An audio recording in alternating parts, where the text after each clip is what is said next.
Hello everyone, welcome to my channel the Vineet education. I hope कि आप लोग अच्छे होंगे और आप लोग की लर्निंग भी अच्छी चल रही होगी। आज हम लोग बात करने वाले हैं व्याख्यान कौशल के बारे में कि व्याख्यान कौशल क्या है और इसमें कौन कौन से कॉन्सेप्ट आते हैं, ऐसे कौन कौन से कंपोनेंट हैं जिसको ध्यान में रख के हम अपने लेक्चर को और भी इफ़ेक्टिव बना सकते हैं। इन चीज़ों के बारे में आज हम जानने वाले हैं। ठीक है, तो जब हम बात करते हैं व्याख्यान कौशल की, तो व्याख्यान कौशल के कुछ कंपोनेंट होते हैं, कुछ घटक होते हैं जिसको आपको ध्यान में रखना होगा। उसके बाद ही आप अपने लेक्चर को डिलीवर करेंगे अपने क्लासरूम में। इसीलिए इस टीचिंग स्किल को पार्टिकुलर सिखाया जाता है जो जो जो आपके बिगिनर टीचर्स हैं उनके लिए, कि वो अपने लेक्चर को और भी इफ़ेक्टिव बना सके, जिससे उनका स्टूडेंट उनकी टीचिंग लर्निंग प्रोसेस में इंगेज हो सके और उनसे इंटरेक्ट कर सके। तो आइए देखते हैं कि वो कौन कौन से घटक होते हैं, वो कौन कौन से कंपोनेंट होते हैं जिसको हमको ध्यान में रख के अपने लेक्चर को डिलीवर करना है। तो जब हम बात करते हैं व्याख्यान कौशल के घटक, तो ये आपके कुछ व्याख्यान कौशल घटक होते हैं, जिसमें पहली बात क्या होता है कि उसमें होता है कि व्याख्यान कौशल का शुरुआत उचित ढंग से किया गया। अब जब आप अपने टीचिंग में जाएंगे, जब आप अपने स्टूडेंट को टीच करेंगे, तो उसमें आपका सुपरवाइज़र ये देखने की कोशिश करेगा कि आपने अपना लेक्चर कैसे शुरू किया। आपने अपना इंट्रो दिया, उनसे बात की कि नहीं, या फिर आए तुरंत टीच करना शुरू कर दिए। तो वो चीज़ देखना कि व्याख्यान कौशल की शुरुआत कैसे हुई, आपने कैसे शुरुआत की।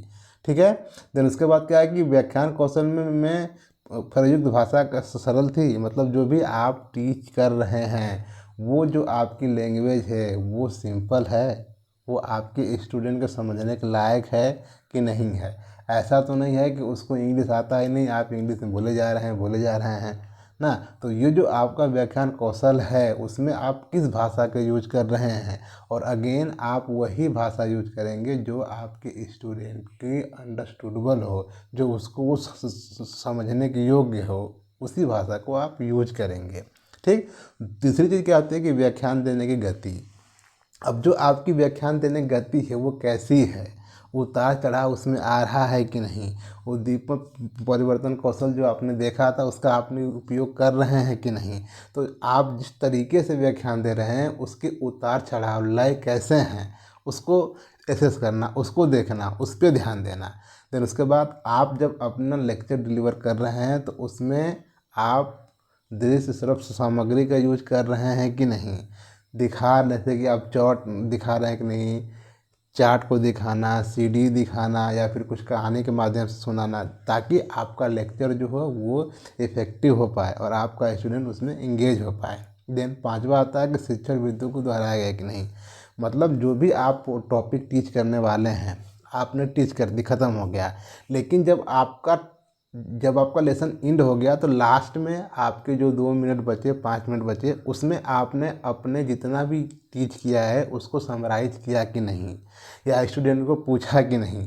ये सारी चीज़ें आपको ध्यान देनी है। तो जब भी आप टीचिंग करने जाएं, जब भी आप लेक्चर दें, तो लास्ट के 5 मिनट में आपने जो कुछ भी टीच किया उसको आप बता दें।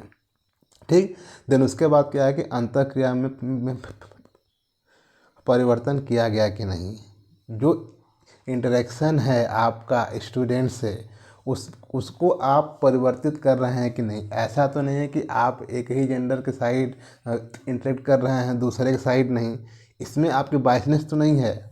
और आपका जो टीचिंग है उसमें केवल एक ही वर्ग तो इंटरेक्ट नहीं कर रहा है, दोनों वर्ग कर रहे हैं कि नहीं, सभी क्लास के लोग कर रहे हैं कि नहीं, एक ही बच्चा तो नहीं बोल रहा है। तो इन सारी चीज़ों को आपको ध्यान देना है और उस स्टूडेंट को अपने टीचिंग में इंगेज करने की कोशिश करनी है जो बिल्कुल भी आपके टीचिंग में इन्वॉल्व नहीं होता, वो आपके टॉपिक में बात नहीं करता, उसको भी आपको अपने टीचिंग में शामिल करना है।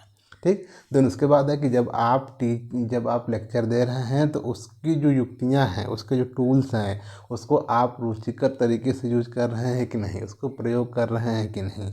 ठीक है, तो इन सारी चीज़ों को आपको ध्यान देना है। देन उसके बाद आता है आपका व्याख्यान के दौरान आवाज़।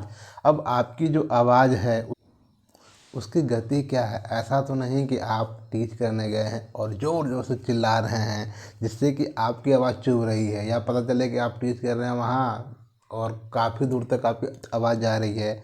आधे घंटे में जो आपका स्टूडेंट है उसका सर भारी होने लग रहा है।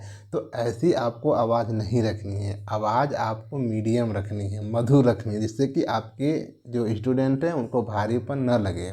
ठीक। देन उसके बाद क्या है कि आपने जो भी आपके जो भी स्टेटमेंट थे, जो भी आप टीच कर रहे हैं, वो स्पष्ट हैं कि नहीं, आप सही तरीके से उसको बोल पा रहे हैं कि नहीं, आपका स्टूडेंट उसको सही तरीके से समझ पा रहा है कि नहीं, ये चीज़ें। एंड देन उसका लास्ट आपका आता है व्याख्यान उचित ढंग से समाप्त किया गया कि नहीं, कि जब आपका लेक्चर एंड हुआ तो ऐसा तो नहीं हुआ कि स्टूडेंट आपस में लड़ गए या आप खुद स्टूडेंट से लड़ गए।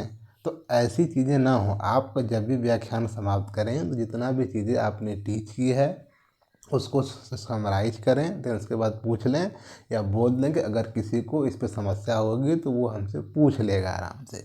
तो इस तरीके से आपको अपने व्याख्यान कौशल को यूज करना है। अब हम देखेंगे इसके ब्लूप्रिंट को कि इसका ब्लूप्रिंट होता कैसे, कैसे हम इसको क्रिएट करेंगे। आई होप कि आपको जितने भी इसके घटक थे वो समझ में आ गए होंगे। तो जब हम बात करते हैं इसके ब्लूप्रिंट की, तो ये है आप उसका जो कि ब्लूप्रिंट, जिसमें आप देख सकते हैं कि इसमें भी आपको 4 पॉइंट ही रखने हैं। पहले शिक्षण बिंदु टीचिंग पॉइंट पे क्या रहने वाली है, एन छात्र अध्यापक की एक्टिविटी क्या होगी, छात्र की अनुक्रिया क्या होगी, और उसके बाद घटक, जितने घटक आपने देखे नीचे उन सबका प्रयोग आपको करना है। ठीक है, ये 4 चीज़ें रहेंगी जिसमें आप मान लीजिए टॉपिक ले लिए कोई, उस टॉपिक पे आप क्या करेंगे, एक्सप्लेन करेंगे। तो पहले आप जब उसका लेसन प्लान क्रिएट करेंगे तो उसके बारे में आप लिखेंगे, जैसे कि यहाँ पे चीज़ों को लिखा गया है। देन उसके बाद आप ये मान के चलेंगे कि जो आपका स्टूडेंट है वो आपकी बातों को ध्यानपूर्वक सुनेगा, समझेगा, वो मुख्य मुख्य बातों को अपने उत्तर पुस्तिका में लिखेगा। ये आप अज्यूम करके चलेंगे। ठीक है, ज़बरदस्ती करना एक लिखो तुम।